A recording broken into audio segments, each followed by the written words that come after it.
안녕하세요, 이창용 프로입니다. 저는 10월 달에 4박 5일 일정으로 일본에 있는 후지미 파노라마 리조트 MTB 파크에 다녀왔습니다.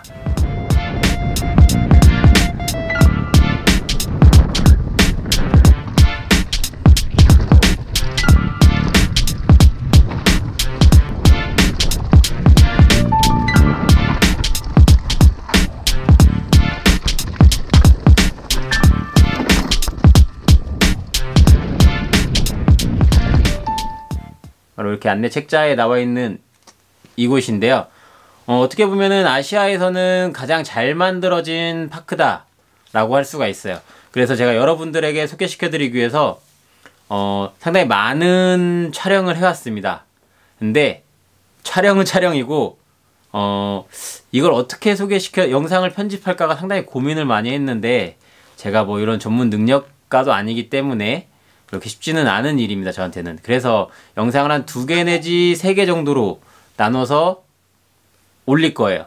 지금 보고 계신 첫 번째 영상 같은 경우는 이 후지미 MTB 파크를 타기 위해서 어떻게 이동하고 뭐 리조트에서는 어떻게 리프트권을 끊는지까지가 지금 보시는 이 첫 번째 영상입니다. 첫 번째 영상에는 그렇게 올릴 거고, 두 번째 영상은 코스 소개.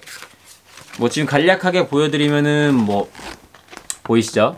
네, 이 맵에 나와 있다시피 좀 상당히 다양한 코스들이 있는데 코스의 특성이 딱 뚜렷합니다. 네, 그래서 이 코스들 어떤 라인은 어떤 색깔을 갖고 있는지를 소개하는 게 두 번째 영상이고, 만약에 세 번째 영상이 올라간다라고 하면은 그냥 라이딩하는 영상들일 것 같아요. 근데 대부분 두 번째 영상에서 그 라이딩한 장면들이 들어갈 거기 때문에 세 번째 영상은 조금 뭐 이리저리 재밌는 재밌는 장면들만 짜집기를 해서 올려보는 쪽으로 하겠습니다. 자, 일본에 가기 위한 첫 번째는 공항까지 가는 겁니다. 근데 사실 자전거 박스와 짐을 가지고 일본까지 공항까지 버스를 타고 가거나 하기엔 되게 힘들어요. 그렇기 때문에 가장 좋은 거는 그냥 자기 차를 가지고 직접 가는 게 가장 편한 방법입니다. 저 같은 경우는 와이프가 태워다 줬기 때문에 비교적 편하게 이동을 할 수 있었습니다.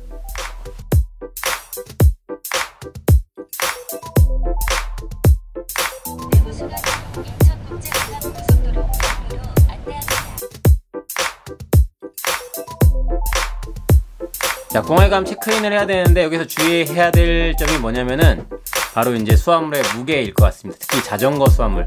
대부분 항공사마다 규정이 다르긴 하지만 자전거 같은 경우는 이제 특수 수화물로 분류가 돼서 부피가 가장 먼저 걸려요. 부피. 지금 제가 알기로는 대한항공, 아시아나 이 두 가지는 세변의 합이 277cm를 넘지 않으면 된다라고 규정에 나와 있습니다. 그리고 무게는 23kg를 초과하지 않으면 위탁 수화물 1개로 이렇게 붙일 수가 있어요. 그렇기 때문에 그 박스 안에 자전거랑 뭐 기타 비행기 안에 갖고 탈 수 없는 물건들을 넣어야 되고요. 그리고 기내 수화물로 가져갈 수 있는 작은 트렁크 하나, 그리고 등에 맬 수 있는 가방, 그리고 헬멧 같은 경우는 들고 가면 돼요. 그래서 짐은 총 이렇게 3개로 분류가 되죠. 자전거 박스, 그리고 기내용 캐리어, 등에 맨 가방, 하나 더, 헬멧 가방까지 이렇게 4개로 분류가 될 수 있겠네요. 이렇게 짐을 그 각 항공사마다 규정을 확인하셔서 그에 맞게끔 짐을 싸는 게 가장 중요합니다. 그러면 하나만 붙일까요? 큰 박스. 뭐예요? 자전거입니다. 자전거요?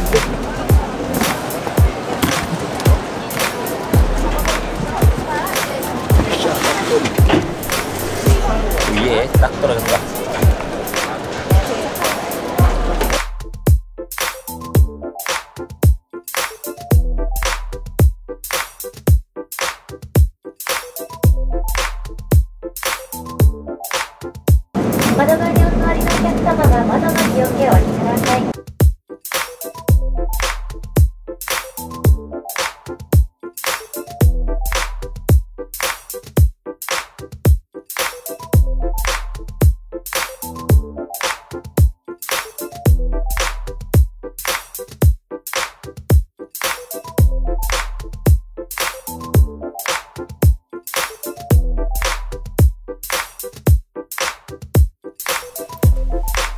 자, 일본에 도착해서 후지미 파노라마 리조트까지 들어가는 거는 렌트카를 이용을 해야 돼요.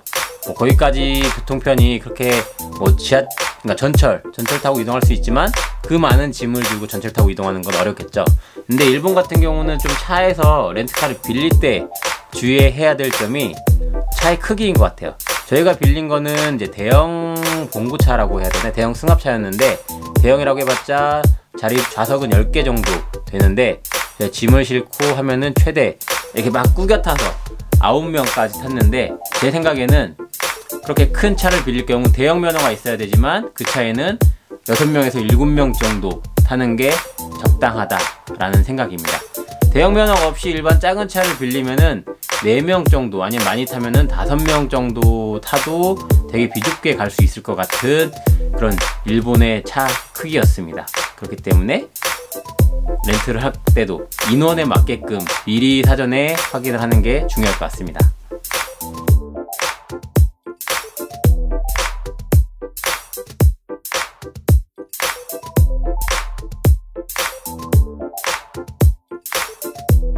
신간생?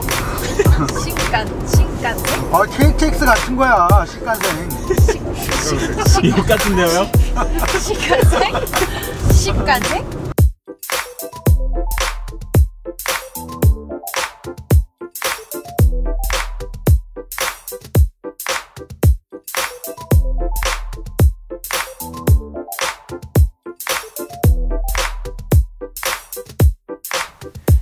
자, 일본에 도착해서 후지미까지 가다 보면 점심시간을 넘기게 돼요. 그래서 중간에 휴게소에서 좀 늦은 점심을 먹어야 되는데, 가는 길에 휴게소가 많지는 않아요. 2개인가 있었던 걸 봤는데, 미리 사전에 구글 지도나 이런 걸 통해서 휴게소 위치를 파악해놓고 지나치지 않도록 하는 게 중요할 것 같습니다.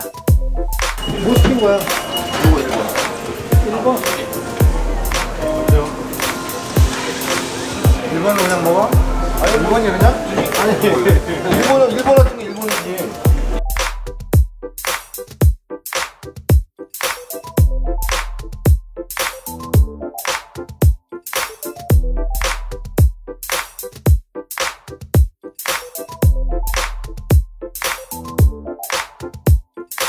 도착 후予定ですね。7時頃ちょっと遅くなりましたね。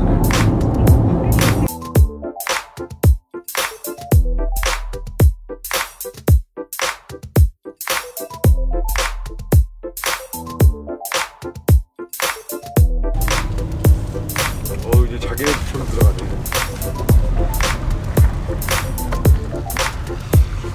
아, 여기 좀 바뀌었네. 여기 위에 누가 있네. 수고 들어가셨습니다. 수고하셨습니다. 고생하셨어요. 굉장히 고생. 자, 이동은 거의 하루 종일 걸렸다고 보시면 돼요. 비행기 2시간 반 타고, 그리고 차로 이동하는 시간 약 한 3시간 반에서 4시간 정도 걸렸던 것 같고요. 그렇게 되면은 숙소 도착하면 진짜 저녁입니다. 오전이 저녁인데, 그래도 숙소에서 저녁 식사를 하고 나서 자전거를 조립을 해놔야 다음날이 편하기 때문에 저녁에 자전거를 조립하는 걸 추천드립니다.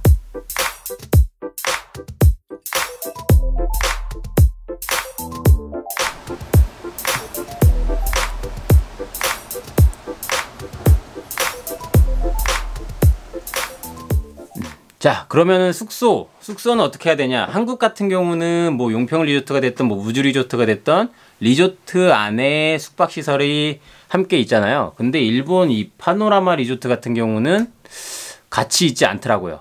네, 그러니까 아예 숙박시설이 없어, 리조트 자체에는. 그래서 밑에 있는 민박집을 이용해야 되는데, 그 밑에 동네가 정말 그냥 시골 동네입니다.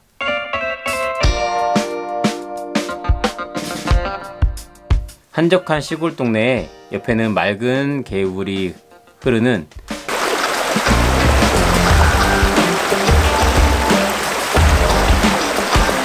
일본 전통의 오래된 펜션이라고 해야 되나? 네, 오래된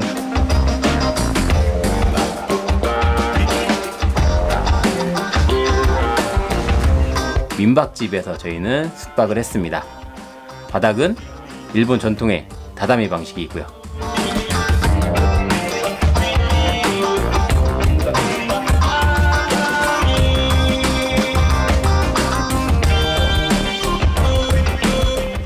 이게 겉보기에는 좀 허름해 보이지만 내부는 뭐 다다미 방식인데 생각보다 편하게 잠을 잘 수가 있었습니다.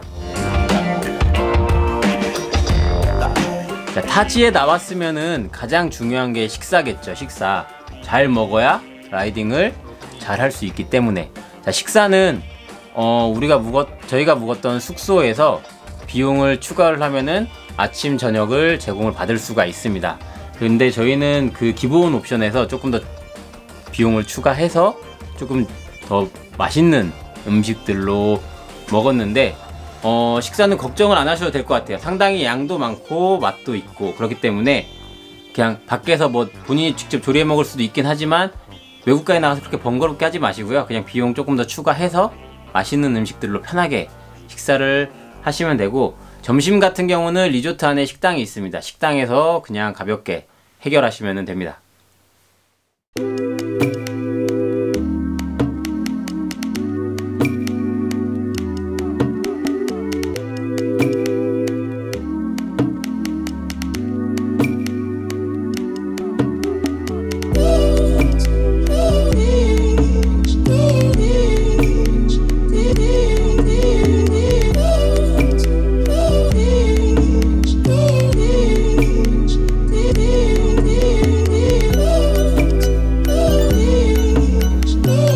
자, 이제 본격적으로 파크를 타러 갈 겁니다.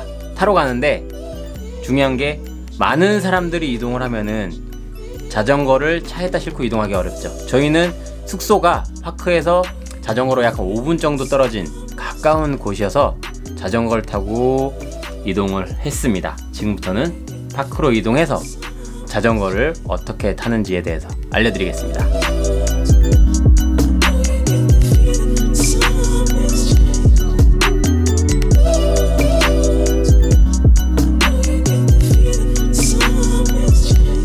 자, 뒤에 보이는 곳이 파노라마 리조트 매표소입니다. 여기서 이제 리프트권이랑 발권을 합니다. 여기서.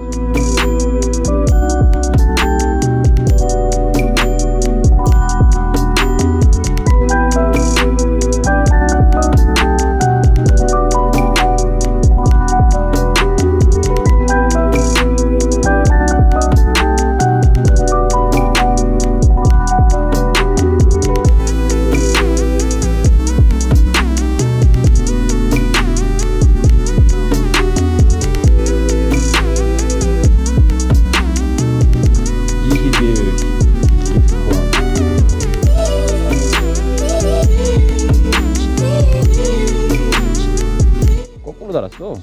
이런 젠장.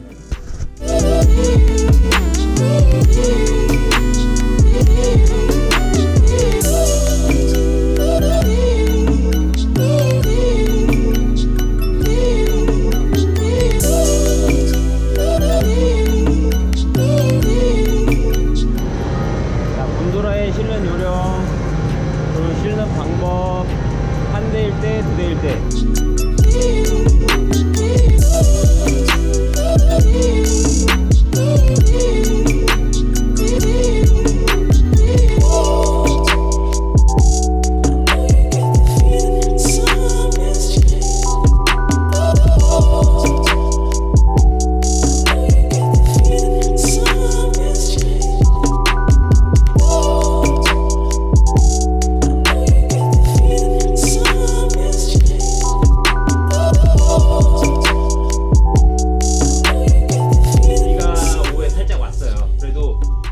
곤도라를 타고 정상까지 이동을 하는데 다행인 거는 곤도라에 이렇게 천을 씌워놔가지고 비가 와도 라이더들은 계속 라이딩을 할 수가 있습니다. 그래서 뭐 상당히 지금 자전거 있는데도 밑에 천을 대놔서 일반인들 탈 때는 걷고 자전거 탈 때는 해서 뭐 전혀 문제가 되진 않아요.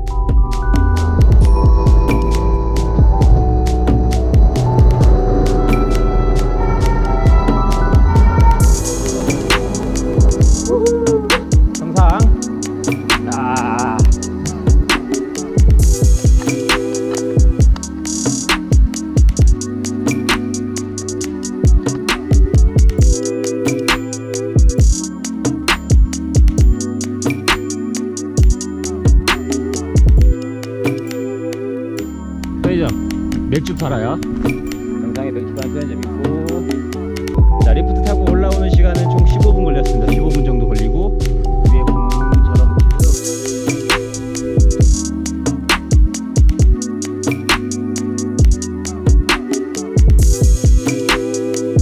이렇게 정상까지 올라왔으면은 그 다음 할 건 뭐죠? 한 가지밖에 없습니다. 신나게 다운힐을 즐기시면 됩니다.